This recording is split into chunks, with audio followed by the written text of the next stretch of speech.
Le président Laurent Gbagbo a dit quelque chose de très intéressant il y a quelque temps. Il a dit que la Côte d'Ivoire n'a pas besoin, en 2025, d'un banquier. La Côte d'Ivoire a besoin d'un président. Le président Gbagbo a doublement raison. D'abord parce que la Côte d'Ivoire a suffisamment testé les banquiers. Des gens qui n'avaient pour compétence que d'être des banquiers, et elle sait où elle s'est retrouvée. Alassane Dramane Ouattara, qui se prévaut d'avoir gouverné en tant que banquier plus de 200 pays, a conduit la Côte d'Ivoire d'un endettement extérieur de 6 000 milliards à plus de 30 000 milliards de francs CFA.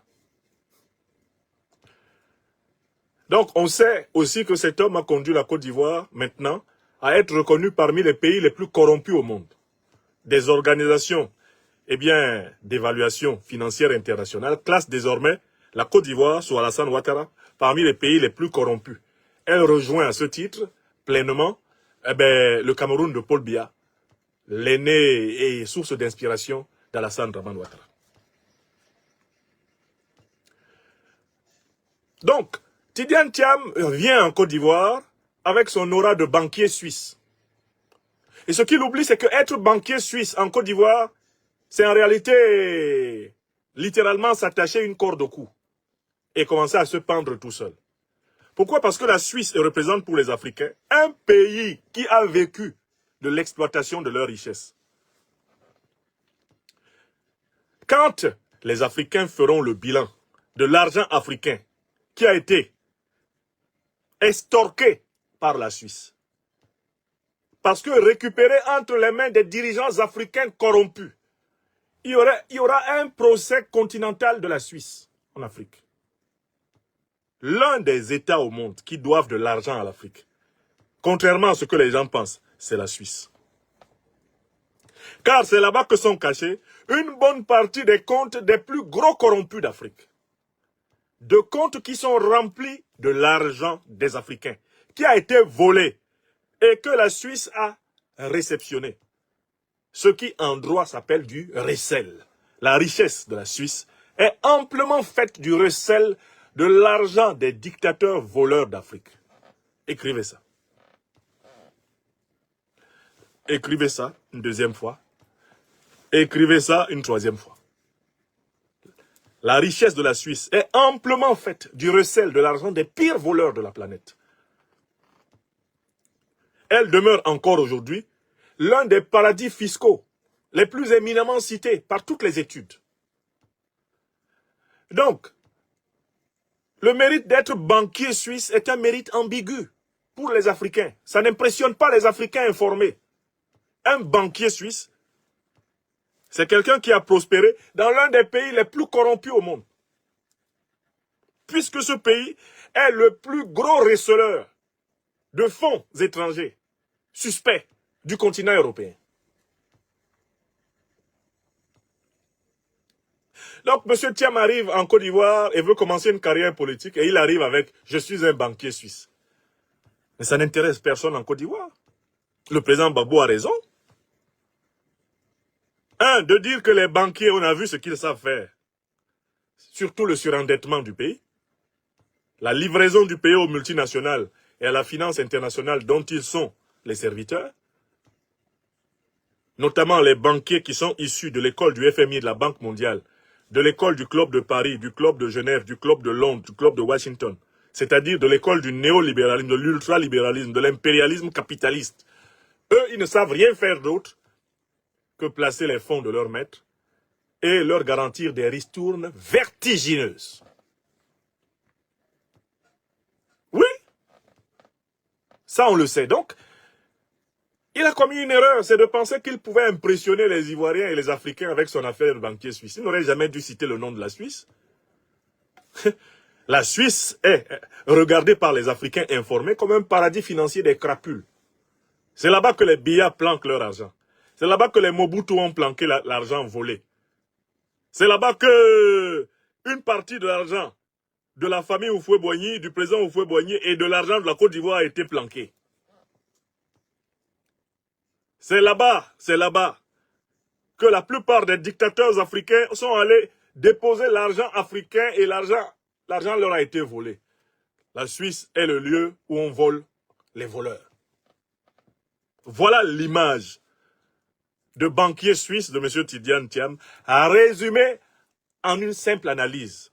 Donc en réalité, c'est une image négative. Et comme il se rend compte que ça ne passe pas, que les Ivoiriens ne croient pas plus en cette histoire de banquier, depuis qu'ils ont été vaccinés par les mensonges abyssaux, apocalyptiques, méphitiques de Ouattara Draman, les Ivoiriens, quand tu viens leur dire « je suis banquier », disent ça là on connaît déjà. Alors Tidjane Thiam ressent la nécessité de compléter son narratif. Et qu'est-ce qu'il trouve, le Tidjane, après avoir réuni tous ses conseillers? Tous les fameux cerveaux qui l'entourent, y compris lui-même, que l'on dit surdiplômé. Quelle est l'idée qu'il trouve pour compléter son narratif? Il dit qu'il possède un petit bout de papier sur lequel Barack Obama lui a écrit un mot, pour lui dire qu'il travaille bien, qu'il espère qu'ensemble ils vont travailler pour le développement. Il possède ça, il a ça chez lui. C'est écrit de la main d'Obama. Donc le matin, quand il se réveille, il prend ça, il sent l'odeur de la main d'Obama et puis il dépose. Voilà ce que tout un monsieur comme ça, est grand de taille comme nous autres. Je pense que Tidjane, il est pratiquement à 2 mètres là-bas. Moi, je suis à 1,94, 95. Je crois qu'il est dans ces, peut-être même un peu plus grand que moi. Un géant comme ça là. Voilà ce qu'il présente à la population comme étant le gage de son sérieux. Je possède un bout de papier sur lequel Barack Hussein Obama a écrit qu'il me félicite parce qu'on m'a nommé à la tête du crédit suisse, c'est-à-dire du crédit du pays du recel de l'argent volé aux Africains. Obama m'a félicité quand on m'a nommé là-bas, sur la plateforme de gestion de l'argent qu'on a volé aux Africains. Astaghfirullah. J'ai lu des enquêtes même sur les milliardaires juifs qui ont été éliminés pendant le génocide des Juifs au XXe siècle. Leur argent a été volé là-bas aussi. D'ailleurs, plusieurs d'entre eux ont engagé des procédures pour que la Suisse les rembourse. L'Afrique devra engager des procédures pour que la Suisse la rembourse. J'espère que vous savez que plusieurs milliardaires juifs se sont vus spoliés parce qu'ils avaient gardé de l'argent en Suisse. Ils ont été tués dans le cadre de la grande barbarie d'Hitler. Et leurs héritiers, pour ceux qui ont survécu, quand ils ont tendu la main aux banquiers suisses, ils leur ont dit non, on a oublié, il avait laissé combien, on ne sait même plus où ça se trouve, vraiment on a été perdu. Hein? Ils ont engagé des procédures. Si vous tapez récupération des fonds juifs en Suisse, vous allez trouver l'une des affaires les plus scandaleuses de l'histoire du XXe siècle. Profiter de la mort des gens pour s'en mettre plein les poches. Ça aussi, ils font ça là-bas en Suisse. On se demande souvent, comment un petit État comme la Suisse est-elle si riche? Et puis il y a des gens comme Tidjane Thiam qui se promènent pour dire, c'est parce qu'ils ont un capital intellectuel très élevé. C'est faux. C'est faux. Si vous entendez par capital intellectuel, le développement des astuces pour récupérer l'argent des gens, pour receler l'argent des voleurs, ok, ils sont intelligents. Mais cette intelligence-là, en français, ça s'appelle la malice. Et la malice n'est pas la forme d'intelligence que l'on doit développer. Il faut développer la créativité, il faut développer la bienveillance, la justice, la vérité, la solidarité. Il faut développer une intelligence positive. Et la capacité de combattre justement l'intelligence négative. Mais il ne faut pas faire de l'intelligence négative un critère de valorisation des individus et des puissances. Il n'y a aucune valeur pour une puissance à prendre une bombe atomique, à la balancer sur Hiroshima, sur Nagasaki en tuant des centaines de milliers de personnes, d'ailleurs innocentes. Il n'y a aucun mérite à cette forme d'intelligence. L'intelligence criminelle, l'intelligence maléfique, l'intelligence abominable. Quand on donne un couteau à quelqu'un avec une orange, c'est pour qu'il découpe l'orange et qu'il la mange. Ce n'est pas pour qu'il découpe sa main. L'intelligence consiste à utiliser correctement le couteau.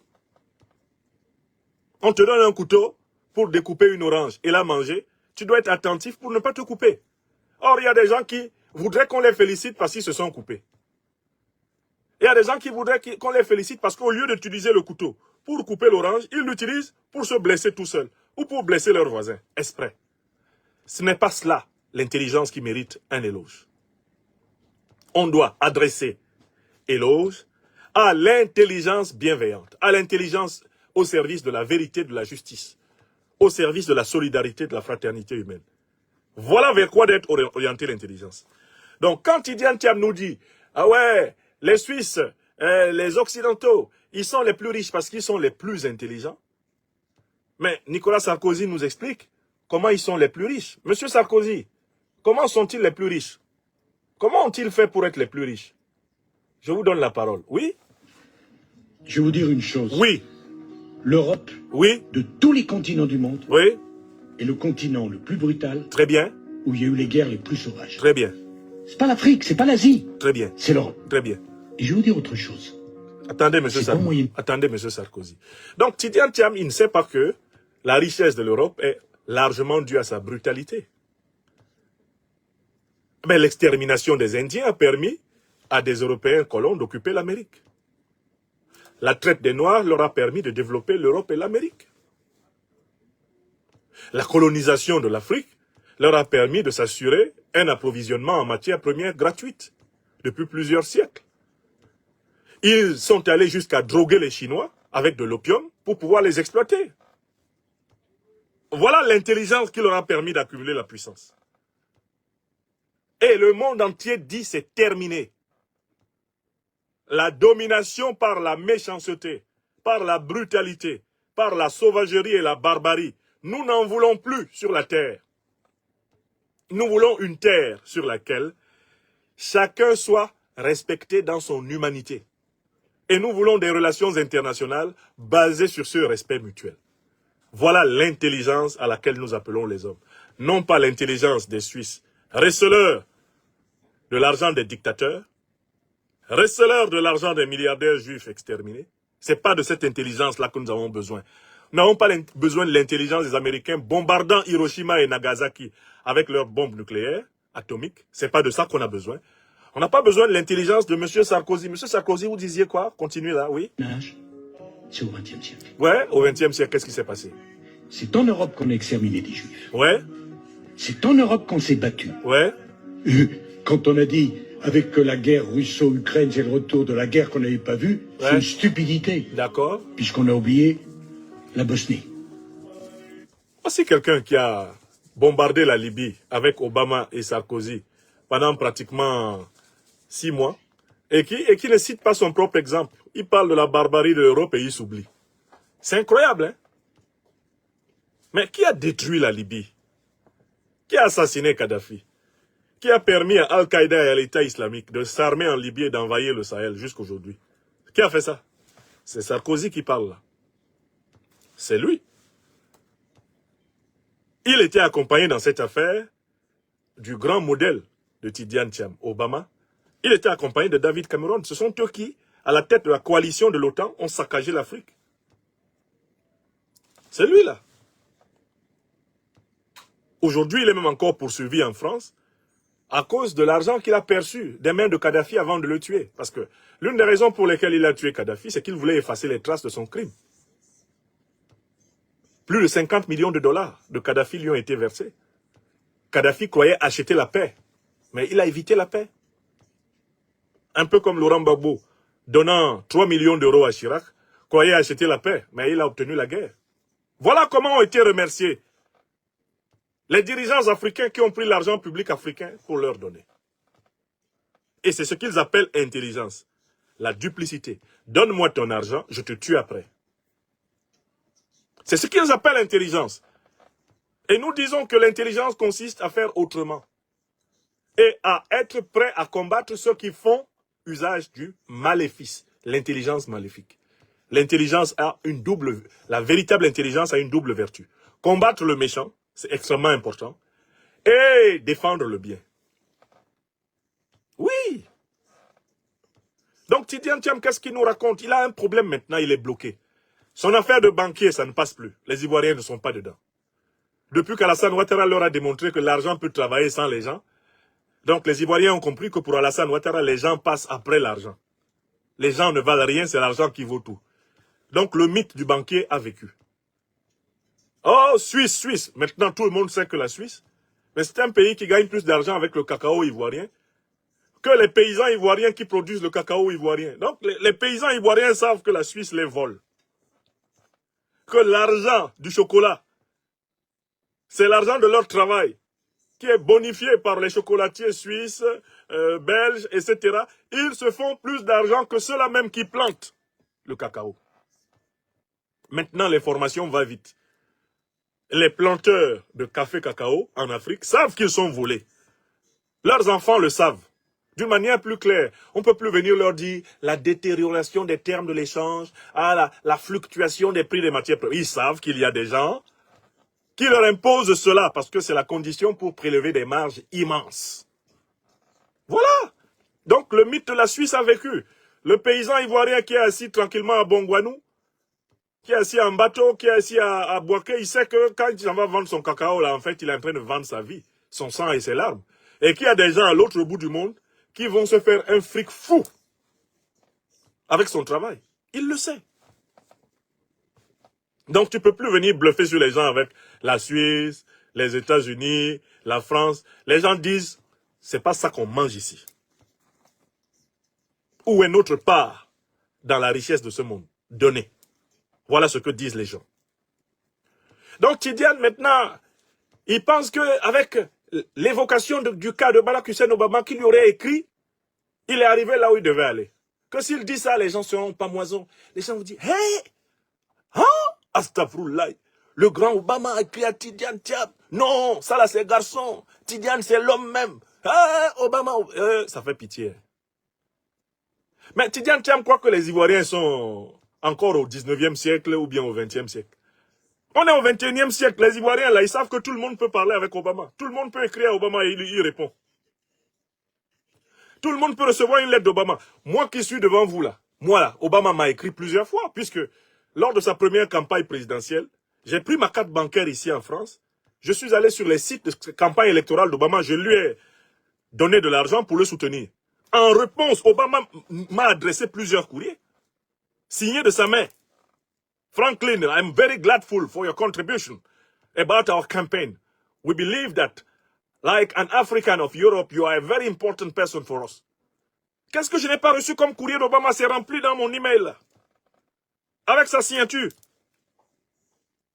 Il est très malin et très organisé, Obama. Hein? Dès que tu lui donnes ton argent, même si c'est $5, il va t'écrire. Il a un secrétariat pour ça. C'est avec ce petit bout de papier-là que Tidiane vient fatiguer la terre entière. Nous, on a plein de courriers d'Obama ici. Obama m'a écrit, Obama m'a écrit. Moi aussi, il m'a écrit. Toute personne parmi vous là, qui a contribué à la toute première campagne d'Obama, peut témoigner ce que je dis. Ceux qui ont contribué à toutes les campagnes savent Obama même, il y a des journées où il s'assoit chez lui aux États-Unis. Il prend son téléphone et il prend au hasard, sur la liste de ses donateurs, il prend des numéros de téléphone, il appelle. Hello, here is Barack Obama at the phone. Yes, who are you? How are you? Franklin, I'm so glad. We've seen that you're supporting us for this campaign. You are a wonderful guy. And thank you very much. Where are you from? I'm from Cameroon. My father too is from Kenya, as you know. Thank you for supporting us. Obama, c'est un grand malin. Il fait ça tout le temps. Donc voilà Tidiane. Parce qu'Obama lui a écrit, il vient fatiguer les Ivoiriens avec ça. Il croit qu'il peut impressionner parmi les gens qui étaient assis devant lui là. Il y a beaucoup qui ont des courriers d'Obama. Bon, en tout cas, Chris Yapi a donné une analyse tellement succulente de cette affaire que je voudrais vous faire écouter ce que Chris Yapi a dit. Parce que Chris Yapi a balayé le sujet d'une manière magnifique. Donc, je vous amène écouter ce que le grand Chris Yapi a fait comme analyse sur cette affaire. Écoutons d'abord Chris Yapi, le grand investigateur ivoirien. Intelligent. Si Emmanuel Macron dit que je prends là-bas. Écoutez-le bien. Quand Barack Obama m'a écrit une lettre, la fausse illusion de grandeur. Écoutez. Monsieur Biou veut nous enfumer comme le vieux Grigou. La semaine dernière, lors de sa tournée dans le district de Sassandra Marawe, pour encourager ses militants à s'inscrire sur la liste électorale, Monsieur Biou a fait une révélation de taille. Le scoop du siècle, Barack Obama lui aurait envoyé une note manuscrite. Voici ce qu'il a dit. Président de la République, je suis connu. Écoutez Tidiane Thiam. Il dit qu'il est connu. Voilà qui s'en passe. Je veux mettre ma notoriété au service de la Côte d'Ivoire.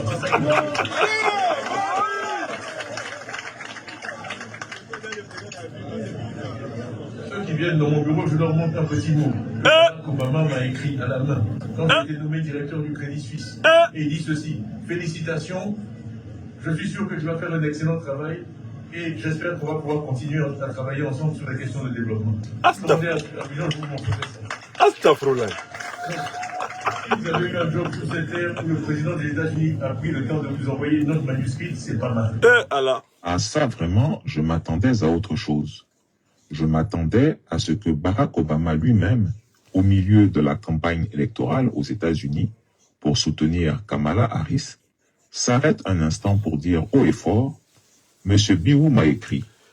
Ah là, oui, ça allait nous faire lever les yeux, peut-être même applaudir. Mais non. À la place, qu'est-ce qu'on a? Un politicien africain qui brandit fièrement une vieille lettre de l'ancien président américain pour nous impressionner en pleine campagne électorale en Côte d'Ivoire. C'est ça le niveau? C'est grave. Nos dirigeants politiques africains nous font vraiment honte. Astafroullah. Imaginez, M. Biou doit se lever chaque matin, suspendre sa lettre de Barack Obama dans la cuisine et se préparer un café, rien qu'en la regardant, fier comme un coq. Il croit peut-être qu'on va chanter son nom dans les écoles comme un héros national juste parce qu'Obama a pris le temps de lui écrire quelques lignes. Mais qui est-ce qui est impressionné ici? Aïe, M. Biou, ressaisis-toi un peu, hein?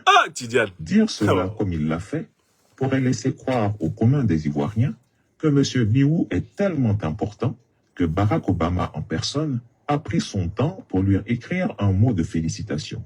Moi aussi, La il m'a écrit. vérité est plus terre à terre.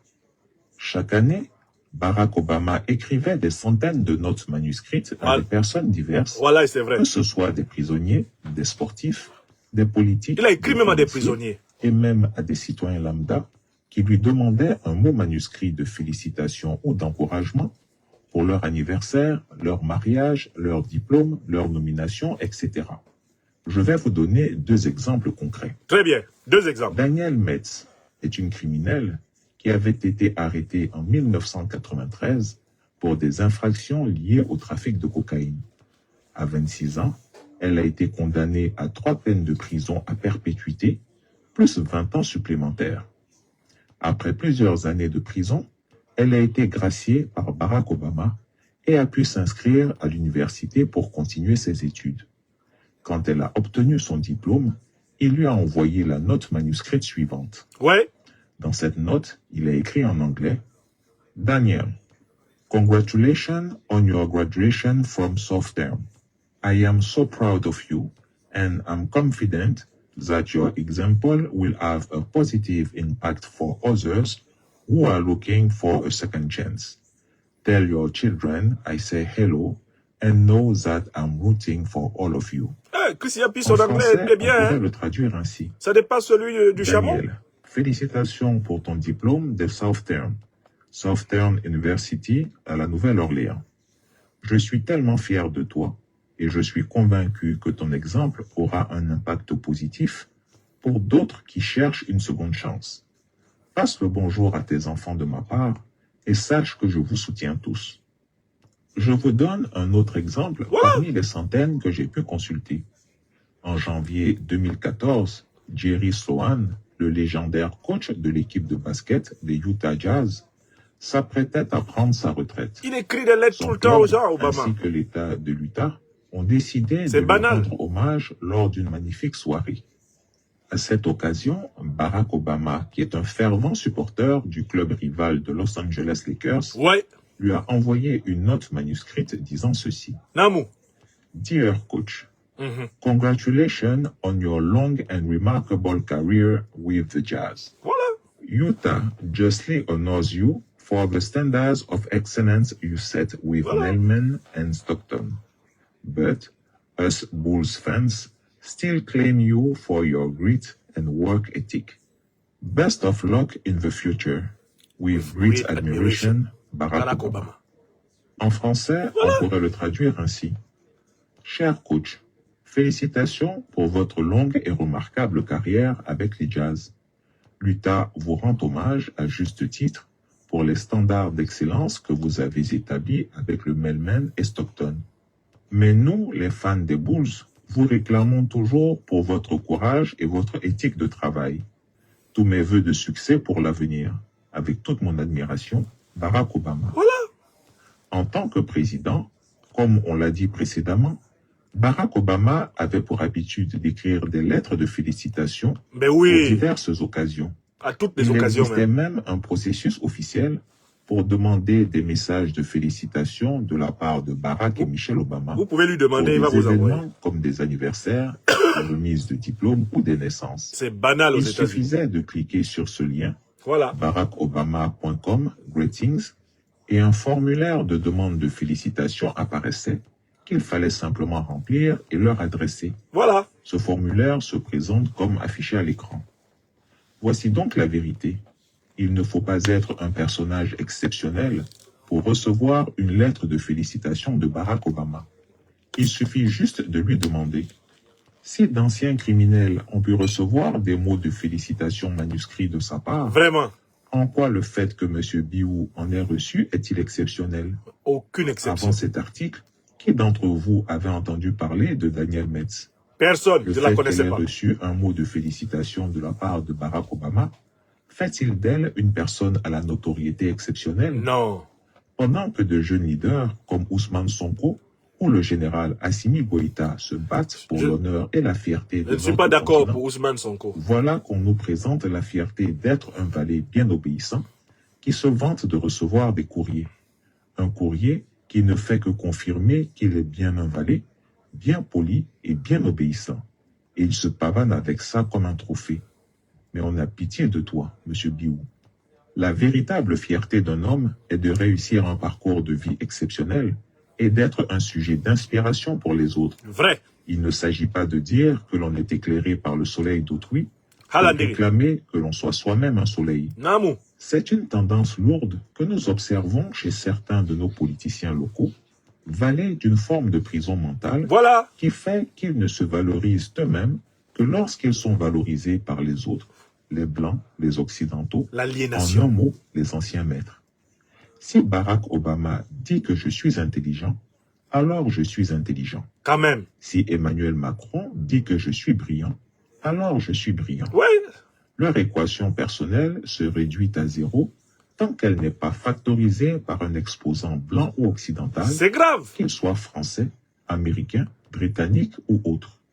Mais le peuple dans tout ça garde le dernier mot. Il ne s'occupe pas du Le peuple. peuple se méfie de plus en plus de ces politiciens importés, imbibés des valeurs de servitude et de soumission vile. Ah. Allez demander à Lionel Zinsou. Il a été français jusqu'au jour où François Hollande a voulu le mettre à la tête du Bénin. Il a Astaghfirullah. été chassé comme un malpropre par les Béninois. Hum. Et depuis sa lourde défaite à la présidentielle, Ah. il n'a plus remis les pieds au Bénin. Voilà, c'est vrai. Même chose pour Kofi Nyamnyan, ancien secrétaire d'État français chargé de l'intégration, ancien député français, ancien maire français, Ouais. qui se voyait président du Togo. Ah. Les Togolais l'ont réduit à sa vraie dimension, d'abord en 2005, Eh. puis ensuite en 2010.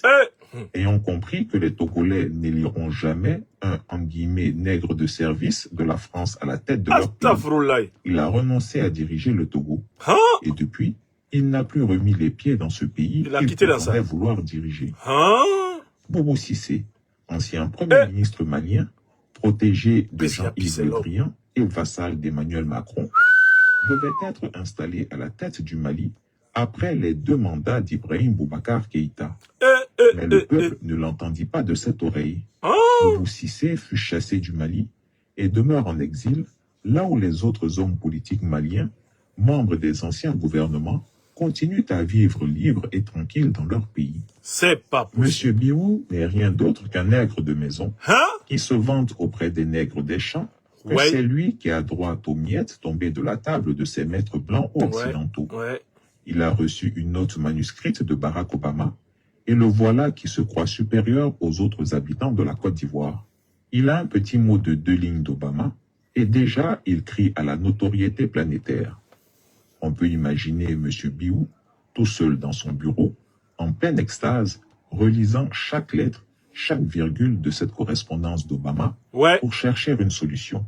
À incroyable. chaque problème du pays, Comme si il c'était un consulte fétiche qu'on lui a cette donné. lettre comme si c'était un livre sacré. Voilà, Mais les Ivoiriens, eux, attendent toujours leur programme. on fait rien Et avec puis, sa lettre. parlons franchement.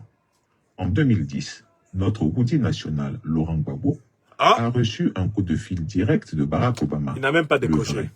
Et sans même cligner des yeux, il a dit qu'il n'était pas disponible sans pression, sans Eh oui. sueur. Ouais, C'est ça un leader. c'est ça, C'est garçon. ça un homme de principe, Ouais, de courage et de valeur. c'est tout. Monsieur Biou est un esclave couché, fier de sa posture reptilienne. Chris Yapi. Les autres, Ah. les présidents Gbagbo et Soro, sont des hommes libres, Ouais. vivant debout. On peut dire non. Président, vous êtes connu, je suis connu.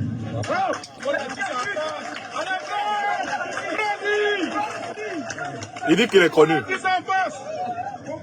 Je veux mettre ma notoriété au service de la Côte d'Ivoire. Tidiane. Quel faux pas. Ceux qui viennent dans mon bureau, je leur montre un petit mot. Il va montrer un petit mot. Obama m'a écrit à la main. Obama m'a écrit. Venez voir, Obama m'a écrit ici. Félicitations. Sentez l'odeur. Je suis sûr que tu vas faire un excellent travail. C'est l'odeur de la main d'Obama. On va continuer à travailler ensemble sur la question de C'est développement. pas possible. Je vous montre ça. C'est pas possible. Bon, écoutez. Vous voyez l'infantilisation de la politique? Tidiane qui se promène dans son bureau avec un bout de papier comme ça, il dit 100. Et mets ça dans tes narines. Tu sens, ça c'est l'odeur de la main d'Obama. C'est lui qui m'a écrit, regarde. Tu veux te filmer avec? Il m'a écrit. Donc ça prouve que je suis connu. Mais je dis, même au quartier là, les grands frères, quand ils enseignaient les histoires de drague, ce genre de drague là, c'est la drague des bêtes. Toi, tu vas te lever pour aller montrer ça à la femme que tu veux séduire. Regarde, tel grand type, c'est lui qui m'a écrit ici. Ça ne marche plus. Ou ça marche encore? Ça, c'est un comportement enfantin. Ça me rappelle un personnage de Hitchcock qui s'appelle l'inspecteur Kinderman. Il est chargé d'aller mener une enquête pour savoir qui a assassiné un homme. Burke Dennings. Quand il arrive là-bas, au lieu de mener l'enquête, comme l'assassinat s'est produit dans la maison d'une actrice de cinéma célèbre, tout son problème c'est de demander un autographe. Il oublie son enquête. Il est là, il dit, excusez-moi madame, est-ce que je peux avoir un autographe? On l'a envoyé enquêter, Kinderman. Et Hitchcock fait appeler cet inspecteur-là, l'inspecteur Kinderman, exprès. Parce que le mot Kinderman trahit l'état mental de l'individu. En allemand, l'enfant se dit Kinder, der Kind, ou das Kind. Et puis, man, ça veut dire l'homme. Kinderman, c'est l'homme-enfant. Quelqu'un t'envoie faire une enquête. On t'envoie faire une enquête policière pour vérifier qui a tué Burke Dennings. Toi, tout ton problème, c'est de demander à la dame que tu rencontres dans les lieux pourtant du crime. Ton problème, c'est de lui demander un autographe. Donc, en fait, le comportement de Tidiane Thiam ressemble énormément au comportement de l'inspecteur Kinderman dans les films de Hitchcock et de Friedkin. L'inspecteur Kinderman. Bon, alors, qu'est-ce que je voudrais ajouter sur l'analyse de Chris Yapi? D'abord, je ne suis pas d'accord avec Chris Yapi quand il cite Ousmane Sonko comme un héros. Il a cessé de l'être. Sonko aurait pu être un héros s'il était resté fidèle à son engagement panafricaniste. Il l'a trahi devant nous. Donc moi, je critique dans l'élément de Chris Yapi que je vous ai fait écouter, la référence à Ousmane Sonko. Il héberge l'ambassadeur d'Ukraine, l'ambassade d'Ukraine qui a participé à l'attaque terroriste contre le Mali. Tant que c'est le cas, de toutes les façons, nous avons la preuve tangente qui n'a rien à voir avec le panafricanisme. Donc moi, Ousmane Sonko, j'aurais considéré qu'il était un héros s'il n'avait pas eu les comportements que nous avons observés. Ce n'est pas un héros pour moi, c'est un aventurier ambigu. Ça, c'est ma première remarque. La deuxième remarque, c'est que j'approuve toute l'argumentation de Chris Yapi, mais j'ajoute autre chose. Mais Tidiane Thiam aurait dû réfléchir à ce que représente Obama pour les Africains informés en ce 21e siècle. Obama est l'un des coupables de la déstabilisation que subit l'Afrique. Parce qu'Obama est le premier responsable, en tant que chef de la plus grande puissance de l'OTAN, du saccage de la Libye, de l'assassinat de Kadhafi, qui ont entraîné la déstabilisation du Sahel, la déstabilisation du Golfe de Guinée et la fragilisation de tout le continent africain. Lorsque les institutions judiciaires africaines fonctionneront correctement, un procès du crime du saccage de la Libye par l'OTAN sera tenu dans tous les pays africains libres. Et Obama sera cité au tribunal. Car il est responsable de nombreux crimes de guerre et de crimes contre l'humanité, subséquents à cette intervention barbare. Des centaines de milliers de Libyens ont trouvé la mort par la faute d'Obama. Maintenant, des millions de Sahéliens ont trouvé la mort par la faute d'Obama. Il l'a reconnu lui-même. Le service après-vente de leur agression contre la Libye n'a pas été assuré. Il dit dans certains aveux partiels que c'est la plus grande faute de sa carrière politique, n'avoir pas assuré les conséquences, maîtriser les conséquences de son attaque de la Libye. Comme s'il avait le droit d'attaquer la Libye. De quel droit l'OTAN a-t-elle attaqué la Libye? De quel droit Barack Hussein Obama, président des États-Unis d'Amérique, est-il venu imposer sa pseudo-démocratie en Libye? De quel droit ils agressent le monde au nom de leurs prétendues valeurs qui ne sont rien d'autre que le cache-sexe de leur voracité, de leur boulimie économique? Mais c'était pour piller le pétrole, piller le gaz, piller l'or, piller les réserves financières libyennes que l'OTAN a monté cette opération. C'était pour récupérer les armes de Kadhafi et les distribuer à Al-Qaïda et l'État islamique. Deux organisations créées au Moyen-Orient avec la complicité des renseignements généraux otaniens et qui ont envahi par la suite le Sahel et qui aujourd'hui menacent le Golfe de Guinée, servant de cheval de Troie pour imposer aux pays africains la présence militaire occidentale sur le sol africain. Si Tidiane Thiam avait réfléchi au rôle nocif, néfaste, négatif, au rôle catastrophique de Barack Hussein Obama dans la déstabilisation du continent africain qu'il a trahi, Tidiane Thiam n'aurait jamais cité Obama comme une référence. Il n'aurait jamais marqué sa fierté d'avoir un papier d'Obama chez lui. Moi, je fais partie de ces Africains d'Europe, de France, qui ont soutenu Barack Hussein Obama lors de sa première campagne. Je dis, je l'ai soutenu. Ici, sur les réseaux sociaux, je l'ai soutenu parce qu'il représentait la possibilité pour la minorité noire américaine de briser, pour ainsi dire, un plafond de verre de plus. Et je le voyais comme étant un représentant de l'émancipation mondiale du peuple africain, en tant que descendant d'Africains d'ailleurs, de père kényan.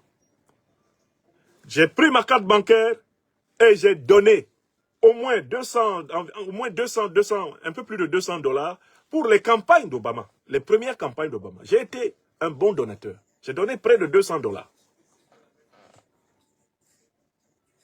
Et j'ai continuellement reçu, à partir de cette élection-là, je pense que c'était celle de 2007 par là, j'ai continuellement reçu des messages de Barack Hussein Obama, des messages de son staff qui finissent toujours par le mot « donate », c'est-à-dire « donnez-nous l'argent ». Chez eux, dans le monde anglo-saxon, c'est normal pour un homme politique de demander à ceux qui partagent les mêmes idées que lui de lui donner du soutien. C'est quelque chose de normal dans le système politique anglo-saxon, davantage même que dans le système francophone. J'ai arrêté de soutenir Obama quand il a saccagé la Libye, quand il a tué Kadhafi, en association avec Sarkozy et Cameron et tous les dirigeants de l'OTAN. J'ai compris que je m'étais trompé sur lui, comme je devais comprendre que je m'étais trompé sur Ouattara Draman, et j'ai coupé Inyam. J'ai toujours dit que si j'avais l'occasion de rencontrer Barack Hussein Obama, en ce monde, je lui dirais tout le mal que les Africains qui ont cru en lui pensent aujourd'hui de lui. Et moi, je ne me rends plus sur les plateformes d'Obama. Je ne partage plus une seule information de lui. Je ne relais rien de ce qu'il dit, parce que je considère qu'il a trahi l'Afrique. Et que la déstabilisation de l'Afrique contemporaine relève d'une responsabilité, mais fondamentale d'Obama, ancien président des États-Unis avec Hillary Clinton, de Nicolas Sarkozy, de David Cameron. Et ce ne sont pas les emails de Mme Hillary Clinton révélés par le scandale Wikileaks qui prouveront le contraire. Ils ont détruit la Libye et déstabilisé l'Afrique pour empêcher l'Afrique de s'affranchir de la suprématie du dollar, de l'euro et du franc CFA. C'est écrit noir sur blanc dans les emails de celle qui était secrétaire d'État de Barack Hussein Obama. Donc voilà pourquoi. En fait, je pense que Tidiane Thiam ne travaille pas sérieusement ses discours. Il ne travaille pas sérieusement ses sorties.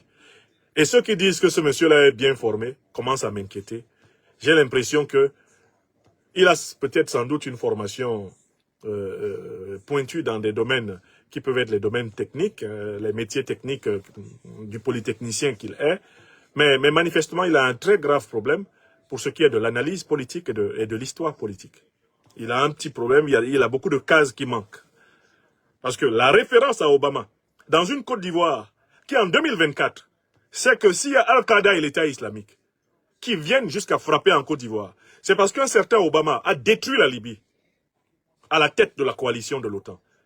Dire ça devant les Ivoiriens et se faire applaudir, c'est vraiment le sommet, le summum de l'injure.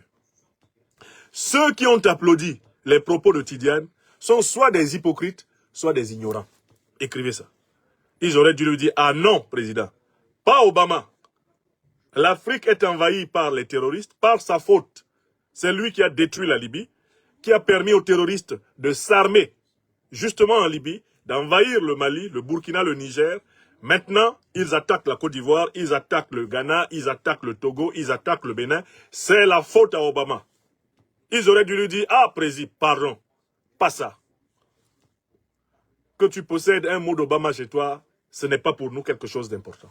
Alors, ceux qui applaudissent le président du PDC-RDA, quand il débite de telles énormités, ceux-là, en réalité, ne lui rendent aucun service. Car, en réalité, il cultive et abuse de l'ignorance qu'il veut s'aimer. Car, je ne peux pas croire que Tidiane Thiam ne sache pas qu'Obama porte une responsabilité immense dans la déstabilisation de l'Afrique, que de nombreux crimes de guerre, crimes contre l'humanité commis en Afrique, attendent qu'Obama soit jugé, que Sarkozy soit jugé, que David Cameron soit jugé. À l'échelle continentale, ils ont commis des choses abominables. C'est trop facile de venir revendiquer la signature de cet homme. Moi, j'ajouterai cet argument précisément à ceux du grand investigateur ivoirien Chris Yapi, et je retrancherai volontiers Ousmane Sonko d'une quelconque liste de modèles. Il n'en est pas, en tout cas pas pour moi, et vous savez pourquoi. Veuillez tout simplement vous abonner et activer la cloche de notification pour ne rien rater. Retrouvez Africa sur YouTube, Facebook, TikTok.